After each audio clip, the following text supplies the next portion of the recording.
잘 아시는 성 어거스틴은 어머니 모니카의 신앙에 따라 교회를 다녔죠. 그리고 어머니가 기도해주고 어머니가 사랑해주신 그 은혜 속에서 살다가 어, 본인에게는 하나님이 안 믿어지는 거죠.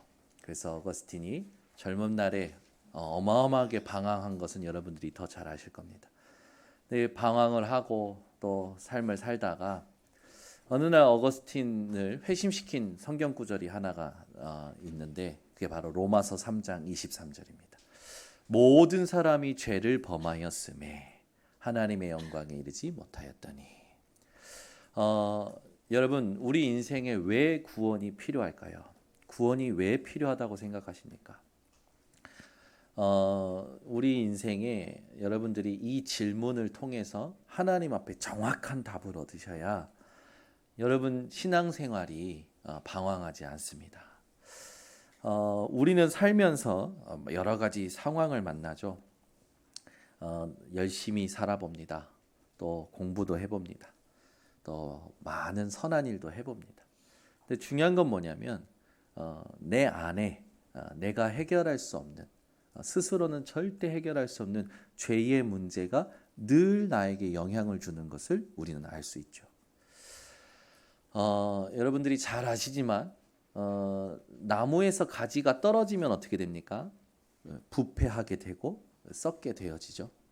반드시 여러분들은 뭘 오늘 깨달으셔야 되냐? 죄라는 것이 무엇인지를 깨달아야 됩니다. 마태복음 1장 21절에 보면 하나님의 아들이 오셔서 예수라 하는데 그 예수의 이름의 뜻이 뭡니까?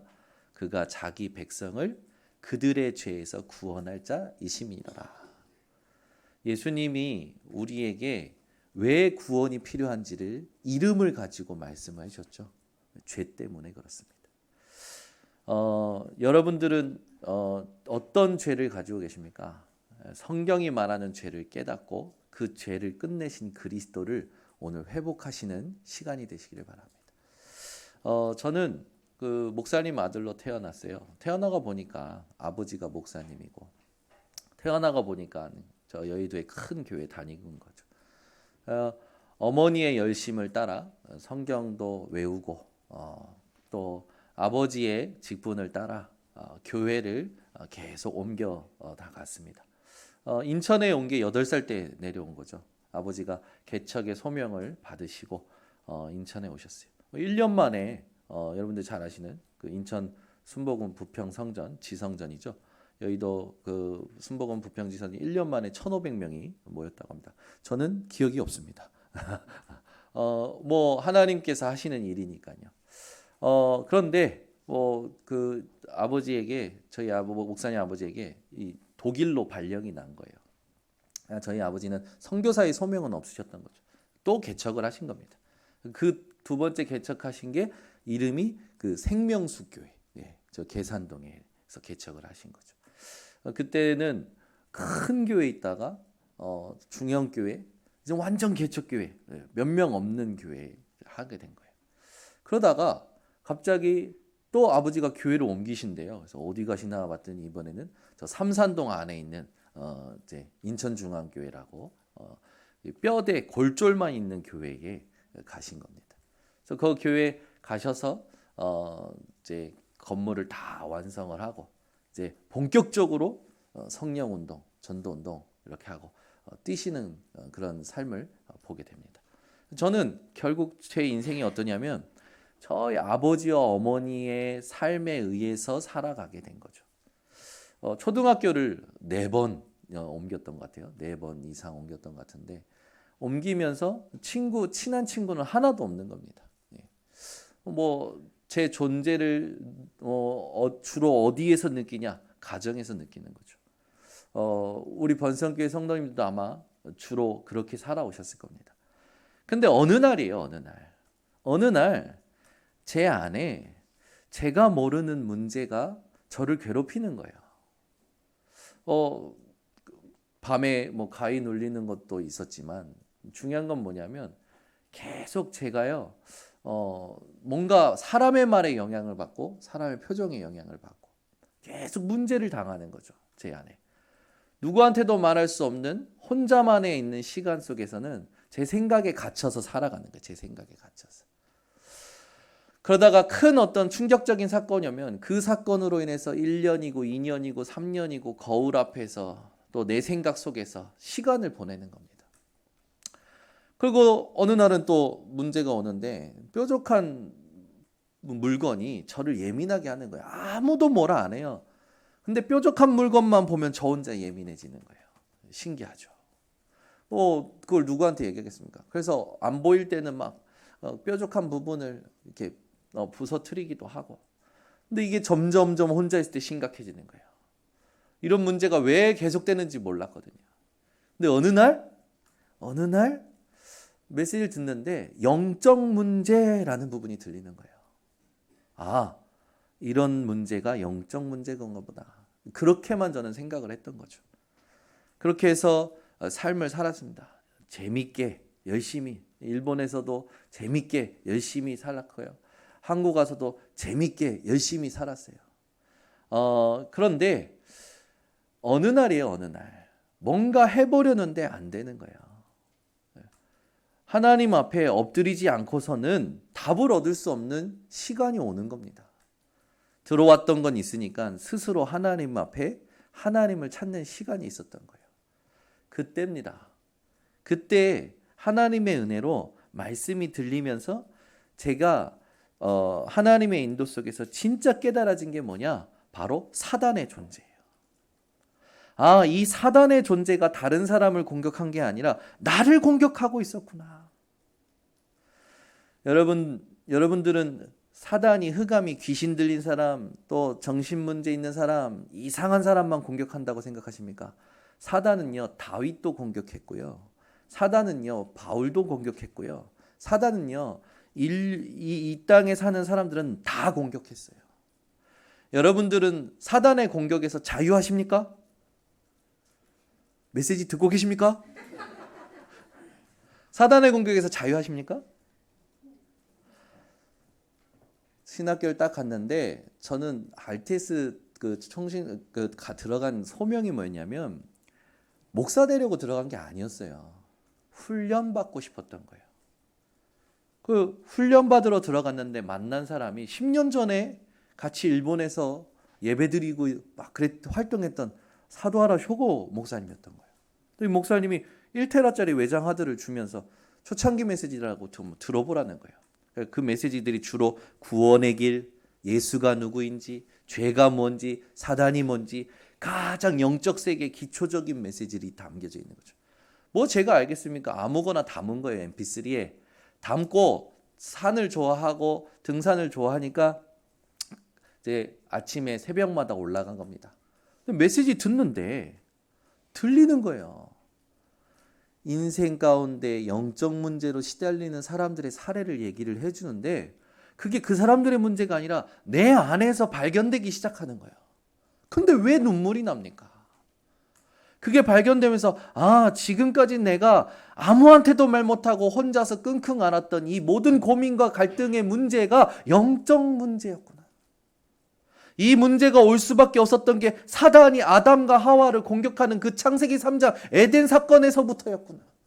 그때 죄로 말미암아 그 원죄로 말미암아 아담의 씨앗을 받고 태어나는 모든 인간은 죄 아래서 태어나서 죄의 종로로 타다가 죽는 거구나. 그걸 내가 그렇게 했구나. 부모의 잘못도 아니고 어떤 가문의 배경의 잘못도 아니고 우리 아버지가 개척 해가지고 우리 집 모양이 이 꼬라지가 된 것도 아니구나. 어떠한 것도 내 이 영적 문제의 원인이 아니구나. 영적 문제의 원인이 사단 때문이요, 죄 때문이요, 하나님 떠난 문제 때문이구나. 원래 인간을 하나님께서 하나님과 함께 살도록 창조하셨고 가장 행복한 존재로 창조하셨는데 어저께 저는 에덴에 갔다 왔습니다. 저희 송재수 권사님 그 아파트 이름이 에덴이더라고요. 에덴의 뜻이 뭔지 아십니까? 에덴의 뜻은 기쁜, 우아한 우리 송재수 권사님이 있는 아파트입니다. 여러분, 에덴 동산의 사건 이거 여러분 진짜 아십니까? 하나님은 가장 기쁜 세계를 창조해 주셨어요. 가장 아름답고 우아한 세계를 창조해 주셨다고요. 그런데 그 에덴 동산에 사단으로 말미암아 사건이 터진 겁니다. 그 사건으로 인해서 모든 인생은 자기가 원하지 않는데 운명 사주팔자가 죄 아래에서 태어나는 거예요. 그래서 우리 스스로는 하나님 떠난 죄를 해결할 수가 없는 거예요. 인간은요, 살면 살수록 죄 악이 가득합니다. 시대마다 번영하면요, 부패는 심각해져요. 정치인들은 뇌물을 많이 받아 먹고요. 그죠? 죄는요, 반드시 부패하게 되어 있어요. 이 땅에 여러분, 그 누구도 스스로 자기의 운명을 결정지은 죄를 해결할 수가 없는 겁니다. 그 문제를 해결하려고 오신 분이 예수님. 그분이 하신 일이 그리스도. 그 예수 그리스도를 붙잡고 복음 듣고, 내 인생의 진짜 근본 문제, 이 문제를 하나님이 해결하셨구나. 그래서 지금 내게 오래된 문제가 있을 수밖에 없구나. 내게 이 지금 드러나는 문제들이 나를 괴롭힐 수밖에 없구나. 그래서 하나님이 오직 그리스도 붙잡으라는 거구나. 복음 듣고 행복하고 현장 가서 무속인 만나고 불신자 만나고 많은 사람 만나서 복음 전하고 3년 동안 그걸 학교 내내 했는데 제 안에 큰 치유가 일어나는 거예요. 신학 공부를 한 게 아니라니까요. 오직 복음 듣고 현장 가서 복음 아니면 안 되는 이유를 확인했는데 제 안에 원인 모를 영적인 문제가 송두리째 바뀌기 시작하는 거예요. 그래서 그리스도가 다 이루셨다는 말이 맞구나. 그 말 붙잡고 하나님이 하시는 일을 두고 내가 월권하지 않고 하나님 앞에서 기도하고 기다리고 있으면 하나님은 나를 통해서 하실 일을 내게 나타내시는구나. 그게 겸손이더라고요. 마태복음 11장 28절에 보면 수고하고 무거운 짐진 자들아 다 내게로 오라 내가 너희를 쉬게 하리라. 내가 지어지는 짐은 쉽고 가벼우니라. 내게 와서 배워라. 뭐를? 나의 온유와 겸손을. 그 겸손이라는 단어가 무슨 뜻인지 아닙니까? 하나님과 같은 위격을 가진 예수님께서 그 위격의 동등됨을 취하지 않고 인간의 몸을 입고 이 땅에 오신 자기 부인입니다. 그 예수님께서는 누구든지 나를 따라오려거든 자기를 부인하고. 많은 사람들은요, 나에 다 갇혀 있어요. 여러분, 내가 아는 것만 맞는 게 아니라 하나님이 내게 하신 일만 맞는 겁니다. 더 정확히 말하면 하나님의 말씀만 맞는 거예요. 이 말씀이 오늘 이 시간에 여러분에게 임하고 성취되기를 예수 그리스도로 축원합니다. 여러분, 바울은요, 유복한 집안에서 태어났어요. 공부도 잘했습니다. 8일 만에 할례도 받았고요. 바린새인 중에 바리새인이었고 사내들이온 공회원의 회원이었어요. 그 당시에 가장 뛰어난 학자였던 가브리엘의 가장 수제자였죠. 이런 바울이 예수 믿는 자를 잡으러 가다가 다메섹 도상에서 예수님의 음성과 빛을 듣습니다. 사울아 사울아 왜 네가 나를 핍박하느냐. 그때 사울이여 주여 누구시니까? 네가 핍박하는 예수라. 그 이후로 사울은요 전도자 바울이 되어집니다. 여러분, 세상의 최고의 성공이 사람을 살릴 수 있습니까? 사람의 욕구를 채울 수 있습니까? 절대요. 열심히 살수록 허망한 것이 인생입니다. 여러분, 오늘 내 인생이 왜 구원이 필요한지 답을 얻으시기를 예수 그리스도로 축원합니다. 로마서 6장 23절에 보니까 죄의 싹은 사망이니라. 여기에 계신 그 누구도 죽음을 피할 수 없어요. 그렇죠? 언제 죽을지 아무도 모릅니다. 오늘 하나님이 오라면 가야 돼요. 근데 그 죽음이 무엇 때문에 들어왔습니까? 인류에. 죄 때문에 들어왔다니까요. 어떤 죄입니까? 하나님이 먹지 말라는 선악과를 따먹은 죄. 영적 무지하고 하나님을 떠난 죄. 그 죄로 말미암아 여러분 우리에게 죽음이 들어왔어요. 그래서 모든 인생은요 죽음 앞에 두려워합니다. 우리 번성교회 성도님들은 죽음이 아니라 그리스도로 말미암아 영원한 부활과 영원한 생명을 누리는 이정표가 된 것을 감사하시기 바랍니다. 여러분은 죽음을 두려워할 필요가 없어요. 암이 걸린 분들은 할렐루야 하시길 바랍니다. 그 순간에 되면 실제로 내가 하나님 앞에서 나의 믿음을 점검할 수 있는 기회가 되겠죠. 치유받으려고 하는 게 아니라 근본을 회복하면 됩니다. 그래서 병원 전도 가잖아요. 병원 전도 가면 이 사람에게 예수 믿어 병나 그렇게 전도하면 안 돼요. 병원 가면 이 사람이 무슨 병이 있든지 이 사람의 병에 낫고 안 낫고가 중요한 게 아니라 이 사람이 이렇게 살아올 수밖에 없었던 가장 근본적인 문제, 영적인 문제에 답되신 그리스도를 이야기해 줘야 됩니다. 여러분, 예수 믿어 복 받을 거야, 돈 잘 벌 거야, 천만의 말씀. 불신자들은 더 잘 버는데요. 현장 가서 우리가 어떻게 복음 전해야 됩니까?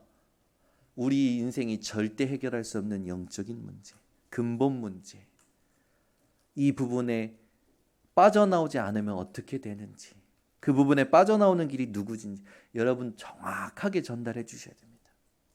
제가 병원 전도 갔을 때 많은 사람을 만났었거든요. 그 중에 기억나는 분이 한 분 있어요. 젊어요. 젊은데요. 누워서 일어나질 못해요.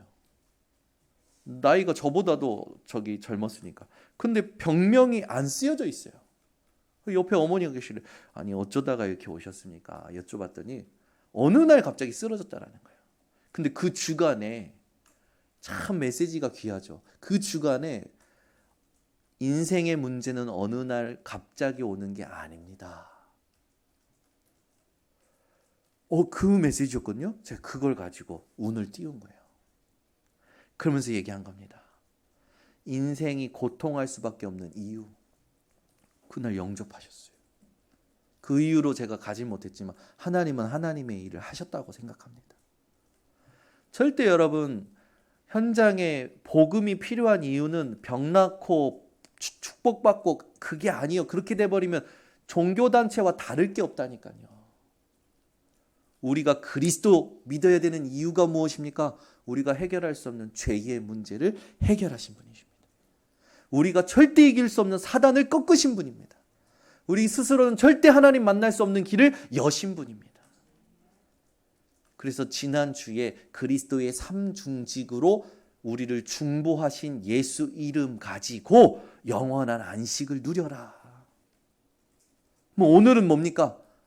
영원한 구원의 근원 되신 그 예수 그리스도로 여러분들은 세 가지 이유 가지고 승리하는 인생이 되는 겁니다. 로마서 5장 8절에 보면 우리가 아직 죄인 되었을 때에 그리스도께서 우리를 위하여 죽으심으로 하나님께서 우리에 대한 자기의 사랑을 확증하셨느니라 라는 말씀이 있어요. 우리는 우리가 죄인인 것도 모를 때 예수님께서는 우리를 위하여 죽으시고 우리의 죄를 속량하셨습니다. 그것도 단번에 영원히. 어떻게만 하면 우리는 그걸 누릴 수 있습니까? 믿기만 하면 돼요. 하나님께 속한 일, 이 속죄제를 왕성하신 그리스도가 오늘 본문에 나옵니다. 여러분, 죄 사함 받는 건 하나님께만 속한 일이에요. 인간이 할 수 있는 일이 아닙니다. 그 일을 단번에 영원히 완성하신 그리스도, 그분이요 세 가지 우리에게 크게 세 가지의 일을 하셨는데 그 첫 번째가 뭐냐? 성육신 하셨습니다. 그 성육신의 이유를 여러분들이 나의 이유로 붙잡아야 여러분의 인생의 모든 눌림에서 해방되어집니다. 두 번째는 뭡니까? 여러분 예수님께서 이 땅에서 고난받으시고 죽으신 이유 아시잖아요. 고난받고 죽으신 그 이유가 무엇인지를 알아야 모든 갈등에서 여러분들은 벗어날 수 있어요. 예수님께서는 그냥 죽고 끝난 게 아니라 부활하셨죠. 왜 부활하셔야 됩니까? 그 이유를 알아야 여러분이 영원한 생명을 누리게 되어집니다. 자, 그러면 성육신 하신 이유가 뭡니까? 오늘 본문에 보면 이런 문구가 나와요. 2절에 무식하고 미혹된 자를 용납하시려고. 이 무식이 뭐냐면 하나님을 알지 못하는 거죠. 그래서 뭘 계속 악순환하는 겁니까? 죄를 악순환하는 거예요. 죄에 미혹되는 것과 똑같은 거죠. 우리는요, 스스로는 절대 하나님을 알 수 없는 영적 무지에 빠진 겁니다. 이런 자들을 용납하시려고 구약 시대에 하나님께서 세우신 대제사장은 누구였습니까? 아론이었잖아요. 아론이 1년에 한 번 누굽니까? 회중들을 위해서 하나님 성소에 들어가서 하나님께 예배드리는 그 일을 했었잖아요. 근데 그 아론이 했던 1년에 한 번의 속죄제의 제사를 예수님께서 우리를 위해서 이 땅에 오셔서 뭘 감당을 하신 거냐? 우리가 어떤 고통 때문에 이렇게 힘든지를 직접 몸소 체험하신 겁니다. 하나님은 반드시 구약의 대제사장을 세울 때 죄의 무게를 아는 자를 세우셨어요. 여러분, 우리 그런 말 자주 하잖아요. 너는 공감을 못해. 저는요, 저희 아내랑 살면서 많이 들었어요. 나한테 공감 능력이 없대요. 그래서 뭐라고 하냐면 엄마 사랑을 덜 받았나 봐. 그래? 그런가 봐. 공감 능력이 없대. 물론 그럴 수 있습니다. 그런데 여러분 잘 생각해 보세요. 우리가 이 땅에 살면서 뭘 공감해야 됩니까? 여러분 진짜요. 여러분들의 공감은 그리스도로 공감이 되어지셔야 돼요. 그 말이 무슨 말인지 압니까? 죄의 무게가 공감되어져야 돼요. 사단의 존재가 공감이 돼야 돼요. 하나님 떠난 진짜 그 불안이 공감이 되어져야 돼요. 모든 사람 볼 때 그 공감이 되어지면 그 사람 살리게 됩니다. 상담학이든 심리학이든 공감 능력 얘기 많이 하잖아요. 인지 능력 많이 얘기잖아요. 근데 여러분 잘 생각해 보세요. 그걸로 사람 운명 바꿀 수 있는 거 아무것도 없습니다. 사람의 운명은 오직 그리스도로만 바뀝니다. 나면서부터 안진뱅이 된 운명을 상담학이 바꿨습니까? 심리학이 바꿨습니까? 내게 있는 것으로 내게 주노니 곧 나사렛 예수 그리스도의 이름으로 일어나 걸으라. 나면서부터 안진뱅이 된 자의 발이 어떤지 아십니까? 그 즉시 근육과 힘줄과 회복되면서요 뛰어서서 하나님을 찬양합니다. 인생의 운명을 바꾸는 이름은 예수 그리스도의 이름뿐입니다. 예수님이 공생에 사역하실 때 중풍병자, 못 걷는 자, 귀신 들린 자 갈 때마다 권세도 사용하시지만 가장 많이 말씀하신 게 뭔지 아십니까? 네 죄사함을 받았느니라. 아니 중풍병 온 게 왜 죄사함을 받는 그것이 답이 됩니까? 그죠? 여러분 왜 맹인된 자에게 있어서 답이 하나님의 일이 있는 것이 답이 됩니까? 요한복음 9장에 보면 뭐라고 합니까? 이 맹인된 자가 누구의 죄 때문입니까? 본인의 죄 때문입니까? 부모의 죄 때문입니까? 아니다. 하나님이 그에게 하시고자 하는 일이 있느니라. 여러분 오늘 하나님 앞에서 내가 구원받아야 될 이유 정확하게 깨닫지 못하면 우리는 문제 오면 이렇게 기도합니다. 하나님 내가 다 바칠 때니까 내 소원 좀 이뤄주세요. 다 바쳐보지 않으셨군요. 어떤 분들은요 이런 부분에 맞아요. 나 하나님 앞에 최선을 다해봤어요. 맞아요. 나 최고로 한번 예배 드리보고 최선을 인생에 최선을 다해서 하나님을 섬겨봤어요. 그런 분들 많아요. 현장 가면요. 그분들에게 뭐라고 얘기합니까? 그분들에게 신앙생활이 뭔지를 정확하게 얘기해 줘야 되거든요. 신앙생활은 열심이 아닙니다. 신앙생활은 그리스도입니다. 이 복음을요 너무 이상하게 이해한 사람들이 많아. 여러분 진짜 은혜를 받은 자는 은혜를 갚으려고 삽니다. 우리가 하나님의 은혜를 얼만큼 받았는지를 진짜 알면 쉽게 행동할 수가 없어요. 그래서 고린도전서 8장 13절에 바울은 뭐라 합니까? 나는 다 가능하다, 다 먹을 수 있다, 다 할 수 있는데 믿음이 작은 자가 실족할까 봐 절제한다. 고린도전서 9장에도 말하고 10장에는 뭐라고 얘기합니까? 무엇을 먹든지 마시든지 하나님의 영광을 위하여 한다. 바울은요 복음을 진짜 깨달은 사람이죠. 복음 했을 때 막 방탕한 생활을 한 게 아닙니다. 이제 이런 사람 있잖아요. 영지주의에 빠진 사람들. 영은 거룩하고 육신은 더러우니까 죽는 날까지 신나게 놀다가 죽자. 아니죠. 구원받은 게 너무 감사한 사람은 그 은혜를 갚기 위해 삽니다. 복음이 얼마나 소중합니까? 복음을 위해서 사는 거예요. 또 반대로 복음 해놓고 율법주의로 가는 사람들 너무 많아요. 우리 번성교회 성도님들은 인생의 근본 문제, 영적 문제 해결하신 그리스도로 내가 구원받아야 될 이유를 정확하게 누리시기 바랍니다. 그래서 오늘 본문에 보면 연약한이라는 게 나와요. 그 연약함이 뭡니까? 죄에서 스스로 벗어날 수 없는 상태입니다. 그 연약함을 아는 대제사장을 세워서 하나님께 참으로 회개하게 했다니까요. 그죠? 여러분, 부모가 아이의 잘못을 두고 다른 사람들에게 죄의 용서를 구할 때 뭘 체감하면서 용서를 구합니까?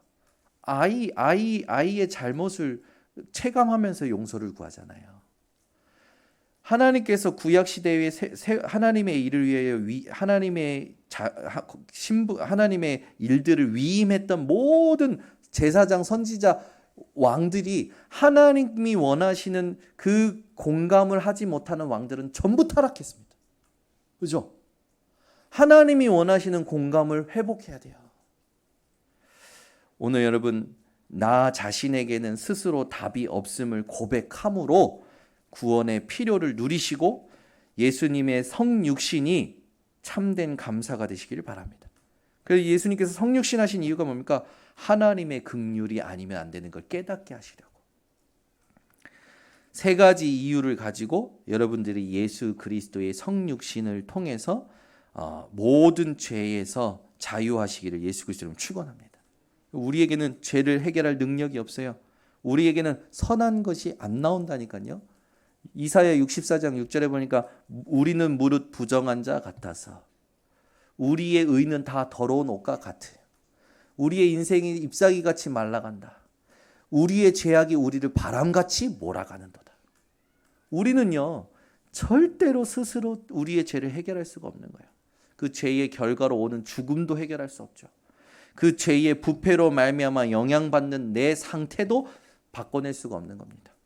그런 운명과 사주팔자를 하나님께서 예수 그리스도의 성육신으로 짊어지게 하시고 그 모든 고난, 고충을 알게 하시고 그걸 짊어지셔서 십자가에 매달리게 하신 겁니다. 무슨 말입니까? 우리가 해결하지 못하는 인생의 모든 문제를 십자가에서 다 끝내신 거예요. 그래서 예수님의 고난 중에 가장 큰 고난이 뭡니까? 죽으심입니다. 예수님은 원래 죽음이 필요 없는 존재잖아요. 근데 우리 때문에 죽으셨다니까요. 이 말을 우리가 얼마나 많이 찬양합니까? 근데 우리가 얼마만큼 감사하고 있습니까? 오늘 본문에 보면 백성을 위하여, 자기를 위하여 속죄제 드리는 부분이 나옵니다. 짐승을 대신 죽여서 그 죄를 전가시켜서 하나님께서 예배 받으심으로 죄에 대하여 속량을 받았던 게 구약시대의 예배란 말이에요. 짐승이 죽지 않으면 죄가 옮겨지지가 않는 거예요. 피를 담보로 하지 않으면 죄를 해결받지 못하는 거예요. 근데 예수님께서 우리 인류의 모든 죄를 짊어지시고 자신의 피 값으로 우리를 속량하신 겁니다. 그래서 예수 그리스도의 보혈의 공로를 의지할 때만이 우리에게 참된 힘이 회복되는 거죠. 예수님께서 이렇게 고난받고 죽으신 이유가 뭡니까? 모든 죄를 속량하시려고. 여러분, 과거의 죄, 현재의 죄, 미래의 죄, 내가 알고 있는 죄, 내가 모르고 있는 죄, 여러분 모든 죄를 단번에 영원히 속량하신 분이 예수 그리스도이십니다. 여러분, 그 그리스도가 아니면 여러분은 온전해질 수가 없다니까요. 예수님께서 이렇게 고난을 받으시고 고난을 통해서 우리에게 보여주시고자 한 것이 있었어요. 그게 뭡니까? 하나님의 말씀에 대한 순종입니다. 우리는 예수님의 순종하심을 배우기 위해서 뭘 먼저 하느냐? 예수님의 고난을 알아야 되겠죠. 예수님은요, 죄 없으신 분입니다. 그래서 예수님은요, 죄의 고통을 받지 않으셔도 되는 분이에요. 이렇게도 얘기할 수 있습니다. 여러분, 예수님은요, 이 땅에 오셔서 한 번도 죄 짓지 않으셨어요. 한 번도 죄 짓지 않으신 분이 우리 때문에 십자가에 매달리셨단 말이에요. 왜 그렇습니까? 우리 구원하시려고. 무엇에서요? 우리가 절대 해결할 수 없는 죄, 사단, 하나님 떠난 상태에서.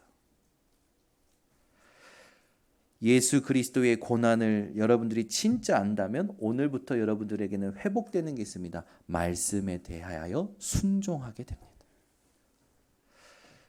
예수님을 가룟 유다가 그 대제사장과 그 바리새인들의 그 종들을 데리고 군인들을 데리고 예수님을 잡으러 왔을 때 베드로가 칼을 빼들고 예수님을 지키려고 했잖아요. 용감하잖아요.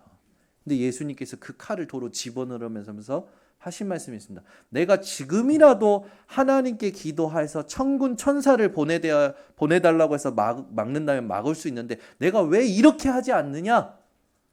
하나님의 말씀, 그 말씀을 이루려고. 말씀 순종에 대해서 여러분 아셔야 됩니다. 왜 우리가 힘이 있는데도 힘을 사용하지 않습니까? 말씀에 순종하려고. 우리도 싸울 수 있잖아요, 여러분. 왜 싸우지 않아요? 말씀이 어디로 가는지를 알려고. 우리 번석기 성도님들의 신앙이 이 신앙이 되시길 예수 그리스도는 축원합니다. 여러분, 우리도 세상 사람들처럼 막 어지럽게 살 수 있잖아요. 근데 그렇게 살지 않는 이유가 뭡니까? 그리스도의 고난을 알고 그리스도께서 우리에게 주신 순종의 축복이 뭔지를 아니까. 우리 인생에 하나님께서 원하시는 이 이유를 가지고 여러분들 날마다 모든 갈등에서 자유하시기 바랍니다. 그래서 여러분들은 문제 와도 갈등할 필요가 없다니까요. 어떤 사람을 만나도 갈등할 필요가 없어요. 왜 그렇습니까? 모든 문제와 만남은 하나님이 우리를 향하신 언약을 이루시는 여정이기 때문에 그렇습니다. 여러분, 이번 그 강단의 말씀이 뭐냐면 언약을 이루시려고 고레스 왕을 감동시키신 하나님입니다. 불신자들의 손을 들어 감동시킨 하나님이세요. 그래서 이스라엘이 바벨론에 포로되었었던 모든 것들을 예루살렘을 세우는 성전 건축까지 도왔던 감동이 올 한 해 원단 말씀이에요. 핵심이 뭡니까? 하나님의 언약은 반드시 이루어진다는 거죠. 이 올 한 해. 그러면 여러분이 하나님 앞에서 점검하실 게 있어요. 내게 주신 하나님의 언약이 뭡니까? 내게 주신 하나님의 평생 기도 제목이 뭡니까? 그걸 점검하셔야 됩니다. 그 언약을 붙잡고 지금 만나는 모든 사건과 문제마다 언약을 갱신시켜서 내게 이루시는 하나님을 누리는 그 기도의 비밀이 망대로 세팅되는 걸 하나님이 원하시는 거예요. 제가 집이 어렵다 보니까 기도는 했던 것 같아요. 그래서 기도 제목을 붙잡았던 게 뭐냐면 하나님 돈 많이 주세요가 아니었어요. 그렇게 하면 하나님 안 주시고 내가 속물린 것 같아서 전 세계를 복음 공동체로 묶을 경제적 리더 중에 리더 되게 하소서. 무슨 말이에요? 무슨 말이에요? 돈 많이 주세요요. 그러잖아요. 그 보기 좋은 말로 막 꾸며가지고 기도 제목 온다고 하나님 응답하십니까? 근데 그 기도 제목을 하나님 사건마다 문제마다 말씀마다 바꾸시는데 하나님 내가 잘못 기도했습니다. 이 땅에 필요한 건 경제적 리더가 아니고 영적인 리더, 영적 지도자가 필요한 거군요. 전 세계를 복음 공동체로 묶을 영적 리더가 되게 하옵소서. 근데 이 말씀이요, 시간표마다 서밋으로, 시간표마다 절대망대로 저에게 하나님이 언약을 갱신시켜서 나를 그렇게 인도하시는 걸 확인시키시는 거예요. 오늘 주일 3부 때 아브라함에게 하나님이 첫 번에 주셨던 언약을 사건마다 문제마다 갱신시켜서 결국은 그 언약을 이루는 아브라함의 인생으로 인도하신 것을 확인할 겁니다. 우리에게 있어서 영성이 있어야 됩니다. 어떤 영성입니까? 현실을 살아갈 때 하나님의 언약을 기억하고 언약에 집중하며 언약의 성취를 확인할 수 있는 영성이 하나님이 원하시는 영성이에요. 근데 이게 없으니까 이스라엘의 모든 구약의 삶은 뭡니까? 우상 숭배하다가 심판받는 거예요. 우상 숭배하다가 하나님의 진노를 당하는 거죠. 근데 하나님은 그 진노마저도 이스라엘을 돌이키시려고 허락하신 겁니다. 우리 하나님은요, 모든 것을 합력하여 선을 이루십니다. 그 합력하여 선을 이루시는 기준이 뭔지 아십니까? 언약이에요. 그러면 여러분 자신이 한번 질문하세요. 나는 내 인생을 통틀어서 하나님이 주신 언약을 가지고 있느냐? 내 남편을 향해서, 내 아내를 향해서, 내 부모를 향해서, 내 자녀를 향해서 하나님이 주신 언약이 있느냐? 있으십니까, 여러분? 여러분은 한번 오늘 꼭 점검하셔야 됩니다. 없다면 오늘부터 기도하세요. 하나님, 나에게 왜 이런 부모를 주셨습니까? 이런 부모를 통해서 하나님, 내가 하나님 앞에서 성취받아야 될 말씀을 주시옵소서. 예레미야가 시위대 뜰에 갇혔을 때 여호와의 말씀이 두 번째 예레미야에게 임하니라. 이를 행하시는 여호와, 그것을 지어 성취하시는 여호와, 그 이름을 여호와라는 이가 너는 내게 부르짖으라. 내가 내게 응답하겠고 네가 알지 못하는 크고 은밀한 일을 내게 보이리라. 말씀이 임하지 않으면 지금 상황이 답답하단 말이에요. 말씀이 임하지 않으면 지금 내가 생각하는 거에 잡혀서 내가 노예되고 포로되고 속국된단 말이에요. 우리 번성교회 성도님들은 오늘부터 갱신하시기를 예수 그리스도로 축원합니다. 우리에게 제일 필요한 게 뭡니까? 지금 내게 놓여 있는 모든 것에 하나님은 말씀을 성취하실 말씀을 준비하셨습니다. 거기에 이제 여러분이 구원 받았기 때문에 그 말씀을 구할 수 있는 자격이 있어요. 말씀을 구하는 인생 되시기를 바랍니다. 저는요, 지금도 제 와이프 이름이 뭔지 아십니까? 하나님의 메시지를 찾아라예요. 여기 딱 전화가 오면 이민혜로 뜨지 않습니다. 하나님의 메시지를 찾아라. 왜? 10년 살아보니까 갈등이 많아. 그 갈등에 빠지면 답이 안 나는 거예요. 그래가지고 제가요, 기도하다가 하나님 이번 사건 통해서 하나님이 원하시는 거 찾길 원합니다. 기도했는데 하나님 실제로 말씀으로 제게 답을 주시고 관계가 회복되게 하면서 이제는 우리 이민혜가 아니라 내게 하나님이 주신 하나님의 메시지를 찾는 도구구나. 그래서 이름을 하나님의 메시지를 찾으라 라고 제가 적어놨거든요. 그랬더니요, 어느 날 저희 와이프는 제 이름을 나의 사명식이라고 적어놨더라고. 다윗에게 골리앗과의 만남은 사명식이었다라는 말씀을 저 학원복음화 때 메시지를 듣고, 그래 맞아, 하나님이 내게 정연을 주신 건 나의 사명식이야. 그래가지고 제가 전하면 나의 사명식이라고 떠요. 근데 여러분 생각해 보세요. 두 부부가 관계가 나빠서 그렇게 한 게 아니라니까요. 서로를 어떤 의미로 찾아낸 겁니까? 하나님 앞에서 하나님의 언약적 의미로 찾아낸 거예요. 그러니까 요즘은요, 뭐 이렇게 티격태격해도 그게 아무 문제가 안 돼요. 네. 여러분 진짜 인생의 모든 걸요, 복음으로 다스리는 인생 되시길 바랍니다. 그리고 우리가 복음에 집중 못하고 언약에 집중 못해서 하는 실수들이 있어요. 저는 이번 주도 실수했어요. 저한테 얘기하지 말라고 이건 비밀이야, 너와 나의 비밀이야 했는데, 제가요, 친한 사람한테, 나도 모르는 이 사람이 갑자기 뭘 한다는데 그 사람하고 이렇게 똑같은 말을 하길래 그리고 이렇게 툭 던진 거죠. 툭 던졌는데 이 사람한테 연락해서 너 그거 한다며? 그런 거예요. 누가 들었어? 현우가 얘기하던데? 그래서 제가요, 큰 실수를 했죠. 얘는 나한테 비밀이야 근데 나는 얘한테 전달했는데 얘가 얘한테 전달해서 말할 줄 누가 알았겠어요. 그래서 제가요, 하나님 앞에서, 하나님, 관계가 망가지고 있습니다. 하나님, 이 가벼운 나를 좀, 하나님 나를 좀. 그러면서 이제 제가, 하나님, 근데 이게 뭐 중요한 게 아니고 저거 막 그런 게 아니라 내가 이렇게 연약합니다, 하나님.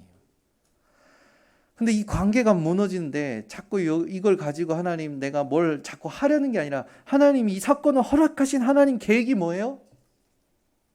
이 사건을 하나님 내게 허락하신 하나님의 메시지가 뭐예요? 그걸 내게 주시옵소서. 우리는요, 자꾸 사건이 오면 전혀 하나님과 상관없이 나의 실수, 남의 실수라고 생각합니다. 절대 그렇지 않아요. 하나님은 주권하에 하나님의 일을 하고 계십니다. 지난주도 얘기했지만 여러분, 요셉이 이 언약을 꿈으로 꿀 만큼 응답을 받았잖아요. 근데 그 언약을 이루어 가시는 하나님의 방법을 보세요.